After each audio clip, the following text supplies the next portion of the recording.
నమస్తే. Welcome back to my channel. So, ఒక చిన్న కథ ఈరోజు కూడా. సో, ఒక ట్రీ ఉంటుందన్నమాట. మంచిగా గ్రో అయింది ఆ ట్రీ. ఓకే. రూట్స్ కూడా బాగా స్ట్రాంగ్‌గా ఉన్నాయి. ఒక ట్రీ బాగా గ్రో అయితుందంటే, వాళ్ళ రూట్స్ అనేది చాలా స్ట్రాంగ్ ఉన్నట్టు లెక్క అన్నమాట. సో, పైన ఉండేది మీ అసెట్స్ అనుకోండి. కింద ఉండేది మీ ఇన్‌కమ్ అనుకోండి. ఓకే.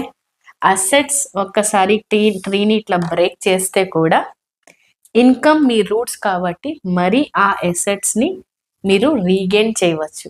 ఓకే. ఒక్కవేళ ఇన్‌కమే పోయిందనుకోండి, అప్పుడు అసెట్స్ కూడా ఉండదు, ఇన్‌కమ్ కూడా ఉండదనమాట. సో, ఈ ఇన్‌కమ్‌ని ఎలా సెక్యూర్ చేయాలంటే సింపుల్ ఫార్ములా. మీరెంత సంపాదన చేస్తున్నారో దాన్ని 10x ఇన్స్యూరెన్స్ అనేది మీకు అవసరం. That's all I have for today. Thank you.